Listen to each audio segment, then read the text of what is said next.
Saudara, kebakaran mematikan melanda negara bagian Hawaii, Amerika Serikat dengan kondisi terparah di Pulau Maui.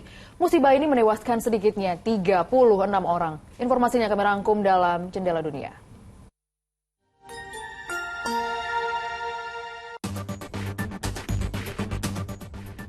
Kebakaran hutan mematikan melanda Pulau Maui, Hawaii, Amerika Serikat. Selain di Pulau Maui, beberapa kobaran api juga terpantau di Pulau Besar Hawaii. Sejauh ini sedikitnya 36 orang dinyatakan tewas di Maui. Jumlah ini diperkirakan masih mungkin bertambah. Kebakaran hebat dipicu oleh kencangnya tiupan angin dampak dari badai Dora di Samudra Pasifik. Api membakar lahan menjadi sulit dikendalikan dan merambat ke area permukiman. Otoritas di Maui mengatakan terdapat 271 bangunan rusak dan hancur akibat musibah ini. Kebakaran mematikan ini juga berdampak pada sektor pariwisata. Bandara Kahului, bandara utama di Maui, Rabu tercatat menampung sekitar 2.000 turis yang penerbangannya dibatalkan atau baru saja mendarat. Pemerintah setempat berencana memindahkan ribuan wisatawan ke Honolulu.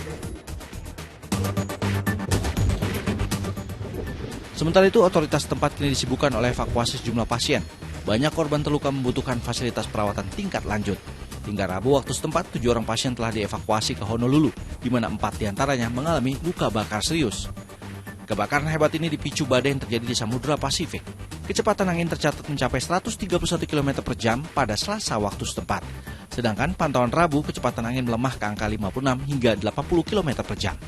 Sejumlah ahli berpendapat kebakaran lahan mematikan ini tidak hanya dipicu oleh kencangnya tiupan angin. Sejumlah ahli meyakini musibah ini merupakan dampak dari perubahan iklim yang memicu rendahnya kelembapan sehingga sebagian besar vegetasi di Hawaii mengering. Badai tropis Kanun mulai menerjang ibu kota Korea Selatan Seoul pada Kamis. Badai ini membawa serta hujan lebat disertai angin kencang. Akibat badai ini, otoritas tempat menutup ratusan jalan serta membatalkan sekitar 340 jadwal penerbangan dan menghentikan untuk sementara penyeberangan feri. Kota-kota yang paling terdampak sejauh ini berada di pesisir selatan, seperti di Busan. Kecepatan angin di kota ini tercatat mencapai 126 km per jam.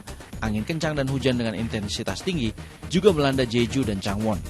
Badan cuaca setempat memperkirakan badai Kanun akan menerjang Korea Selatan dalam beberapa jam ke depan. Kemudian kekuatan badai diperkirakan akan melemah seiring pusat badai bergeser ke utara Semenanjung pada Jumat mendatang. Sejauh ini belum ada laporan korban jiwa maupun terluka akibat badai tropis ini. Perampokan yang menewaskan anak perempuan berusia 11 tahun pada Rabu lalu memicu gelombang protes di Buenos Aires, Argentina hingga Kamis ini. Korban bernama Morena Dominguez meninggal dunia setelah tas ranselnya dirampok serta dipukuli dalam perjalanannya ke sekolah. Korban akhirnya tewas di rumah sakit.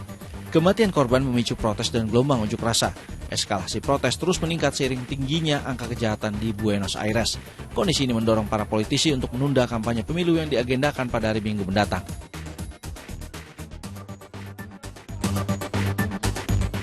Di ibu kota Sudan, Khartoum, asap pekat tampak membumbung dari sejumlah gedung. Asap ini merupakan dampak dari pertempuran yang kembali pecah antara tentara pemerintah dan kekuatan paramiliter di bagian timur ibu kota dan sekitar kota Omdurman.